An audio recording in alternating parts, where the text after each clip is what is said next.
katika mitandao ya kijamii katika Jamhuri ya Muungano wa Tanzania kuhusiana na kinachosemekana ni vurugu zinazofanyika katika Jamhuri ya Afrika ya Kusini dhidi ya raia wa kigeni. Taharuki kubwa ambayo umeeneleza imejitokeza nyumbani ni mara baada ya kuanza kuonekana kwa picha za video zikionyesha baadhi ya watu wakipigwa na watu hao kusemekana kuwa ni raia wetu wa Jamhuri ya Muungano wa Tanzania.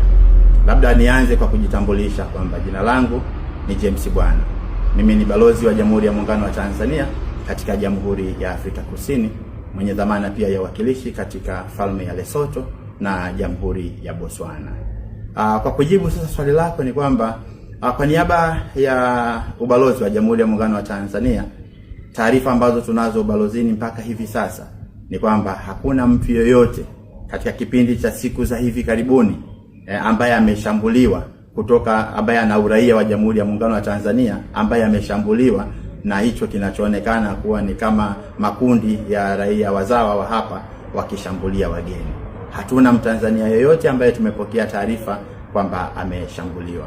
Na ubalozi umeenda mbali, umefanya pia tathmini na kufanya mazungumzo na viongozi wa jumuiya za Watanzania katika majimbo kadhaa, majimbo 9 ndani ya Jamhuri ya Afrika Kusini, na kuwauliza kuhusiana na iwapo katika maeneo yao yupo Mtanzania yoyote ambaye ameshambuliwa kama inavyosemekana na kurushwa katika mitandao ya kijamii huko nyumbani.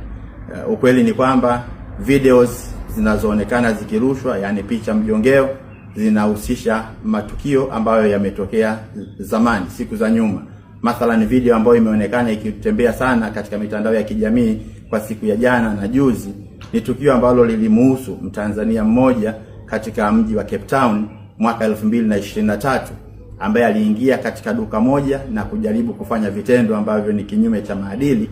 Basi alipokuwa akikimbia sasa kutaka kutoka katika duka lile, basi aliweza kukamatwa na wananchi wenye hasira, na ndio huyo anayeonekana akishambuliwa.